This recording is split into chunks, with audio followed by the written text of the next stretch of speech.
MVT. But talking about the Finance Bill 2024, of course, I couldn't resist the temptation of linking the car world and introduction of interesting taxes here. Now, this was under the income tax. We've just touched a little bit on the VAT. Under the income tax in the Finance Bill 2024, there is a very interesting proposition, introduction of the motor vehicle tax. Yes. And if this one passes through now, I'm seeing even the motorcycle tax coming, and after, we'll see how that goes. So from the 1st of July 2024, the bill has proposed to introduce a new motor vehicle tax. We can call it MVT, okay? At the rate of 2.5% of the value of the motor vehicle, subject to a minimum MVT of 5,000 shillings and a maximum of 100,000 shillings. And this is quite interesting because it falls under the income tax. Daktari, is there a lot of friction here? I wonder, when you tax motor vehicle based on its value, how is that an income tax?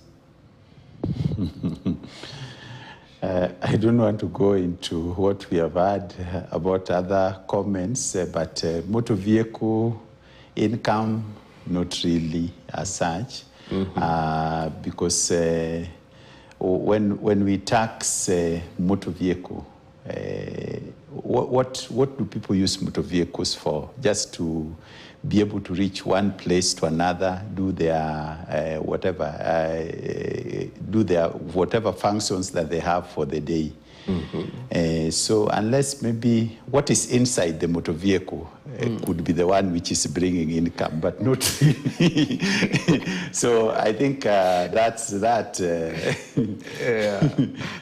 And even for commercial, it will look like a double taxation, because if it is for commercial vehicle, it's double taxing again. Yeah. Wow.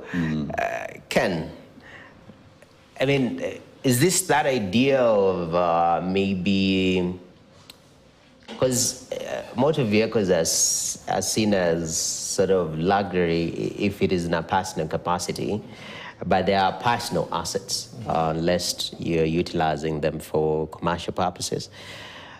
Is it wealth tax, some form of wealth tax? How do you process this introduction of motor vehicle tax? And even just to give a little bit of more information, MVT, the proposition is payable by insured persons with insurers of the motor vehicles required to collect and remit the tax within 5 days of issuing a motor vehicle insurance cover. Now, failure by an insurer to collect and remit MVT attracts a penalty of 50% of the uncollected tax. So the insurance world has been also now attached to the hip in this new proposition. How do you process this?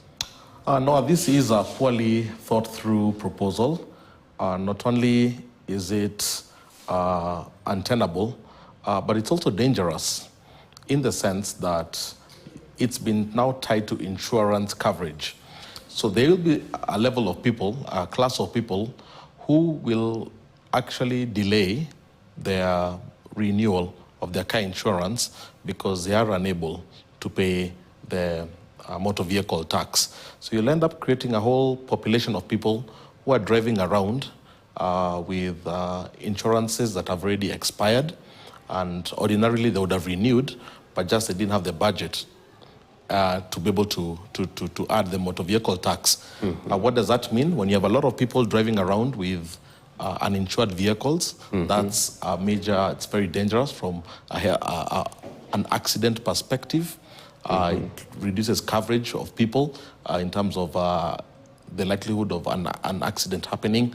And that's sometimes the unintended consequences of poor tax policy, where the taxman is just looking at ways of raising revenue, yes, but forgets the consequences that will happen, either even from a health and wellness perspective. And this is one such example. Yeah, and the chair of the finance committee, talked about this issue in the public discourse. Now, since we're in the public participation stage, We're trying to get his views on this, see how this is gonna go. You know, sometimes you talk to the people gonna make the decision two-way so that you prepare yourself how it's gonna land. And so far, of course, Korea Kimani, who's the chair of the National Assembly Committee, actually defended this particular move. And it was very interesting. Let me just quote him. He described it as a hybrid of income and wealth tax. I don't know how they're processing all this, but one thing that stood out is that if you don't want to pay motor vehicle circulation tax, don't use your car. Hey, Dr. You know, I see you come here with a lot of keys. Most likely those are many cars, yeah? No, it's just one. It's just one, yeah? Yeah. But, Dr. The way I'm processing this, it's quite interesting that we are moving into that space. Does this open a can of worms in regards to what can be considered taxable? Especially if you're holding assets as it stands. If you can tax my motor vehicle, what will stop you from taxing the next asset that I possess, maybe that I've already paid tax on, maybe at purchase and whatnot? Yeah, that tab of yours, Noah, and the phone, and also tax your pair of glasses. They will actually tax, and the watch. So they will tax everything because it can bring money. Generally, there's a real need to look at what we are going to get versus what we may lose in taxation. Benefits, cost is important, and also what we are going to lose in the bigger context. For example, in the insurance penetration currently in Kenya is, I think, about 3% only. And when this one comes in, it will actually affect penetration because not many people would want to go to insurance, particularly for motor vehicle, which is actually the leading in terms of way of getting insurance. So because the insurance organizations will actually find it very expensive to maintain this. In other words, they will have to employ people, they will have to employ resources. Yes. So it will actually eat on the insurance industry. Okay. So there is a lot that we are likely to lose in that perspective because the insurance firms, insurance penetration, and just as Ken has said, people are actually going to take the direction of evasion, or you're running around with vehicles that are not insured. Again, others, Noah, as you have said, and as he has said, they will actually stop using the vehicle, they walk and things like that. So who loses the time that now the vehicle that you are thought to tax, the guy decides now to abandon it, and all of a sudden now take a walk, then we lose. Okay. So we need to think and of the benefits, the losses that we are likely to get out of it. I think in the process of public participation, we'll hopefully we'll be able to come up with some meaningful directions on this. Okay. Yeah. Ken, not to belabor the point, but briefly touch on this, because this takes me back to VAT and mobility. One of the aspects we're being encouraged to move to e-mobility. But looking at some of these propositions, it seems very counter narrative of the current government, which has been huge. Even we planted trees the other day. Now, saying supply of electric bicycles, which was initially zero rated, 16% as it stands. Supply of electric buses off tariff, heading 87.02 was zero rated, now 16%. Supply of solar and lithium ion batteries, which was zero rated initially, 16% VAT in regards to the proposition of this. Is the Finance Bill 2024 counter e-mobility and green mobility movement that is picking up in the country? It is counter the e-mobility movement. And I'd even say one step further and say it's also counter the bottom-up economic transformation agenda, because most of these items, if you actually think about the impact on what they do to ordinary citizens, sustainability, the green agenda is almost reversed. I wish we would get to a place where the drafters of the bill, not the parliamentarians, but the actual drafters in Treasury, would actually be on forums such as these and give the articulation, because listening to the parliamentarians, one gets a sense that even they have not fully read these documents, are not in a position to defend them.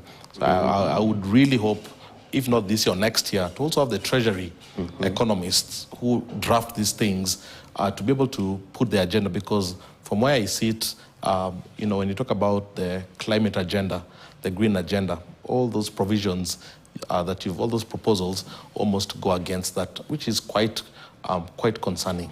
Definitely. I know quickly there was the issue of, we haven't touched much on excise because time is running out. Excise duty, we've seen also the Kenya Bankers Association coming in strongly today and urging the government to not proceed the way they are going. And this touches on fees, charges on money transfer services, on cellular phone providers, fee charged for money transfer services by banks, money transfer agencies and other financial services. The excess is being proposed to jump from the current 15% to 20%. So again, bankers are decrying, and cost of credit is going to be affected. It's going to get expensive here. But in closing, briefly, Daktari, what do you think, as per our discussion, what do you think is one of the most important things that we haven't touched on, but you think it's a make or break in regards to Kenyans and this Finance Bill 2024? Okay. It might not be make or break, but the withholding taxes that we have not touched on, they are critical because they will actually affect the business environment, and the effect on the business environment are likely to be negative to the people, which, everybody around our country is going through a tough time. And then if you increase the toughness, you have increased more load on the tough time, it's going to be getting difficult. So the withholding tax issues are critical. Okay. Though we have not talked about them. I know, in the interest of time. Ken, make or break, or, one of those Peter moments, is it called Peter moments, that we need to come to as a people from this finance bill? What is that we haven't touched on, and do you think it's important in closing? Well, I think it's the idea of giving powers to carry, to be able to access banks, accounts, M-Pesa. That, in a way, starts violating privacy, starts violating people's individual choices. And I think that can actually open a loophole for many other players to be able to come and exploit that. So I think it's something that needs to be challenged, particularly under privacy. And I think it's going to be a very, very contentious topic moving forward. Yeah. And there's this issue of period of issuing objection to decision. Maybe can just slightly touch on that, because it felt quite personal for a lot of people. Yeah, I think this was a section 54. There was an amendment that defines the process of an objection to a claim by KRA. And then in the new amendment, it says that if KRA requests from any documents from the business and you fail to provide, it will be deemed that your objection has collapsed. Now imagine a business that's been running for 10, 20 years. The list of documents that can be asked. Failure to produce any one of those documents means that any objection you had naturally disappears. So it creates, again, an avenue for subjectivity. Okay. And it'll be very difficult to lodge an objection with that particular clause. Okay. Gentlemen, it's good to see you guys. As I told you, it's been a minute. You guys look different. Ken, you're a little bit light-skinned, kidogo. Prof, you're a little bit taller. But thank you very much, Professor Tobias Oluenyi Daktari himself from JKUAT, Ken Gishinga from Mentoria Economics. You are invaluable. Input on Matters Finance Bill 2024 is hugely appreciated. And thank you very much also for joining with us on Business Today over the whole week till the closing right now. My name is Noah Kipkemboy. We appreciate you. Enjoy the rest of your view. We out.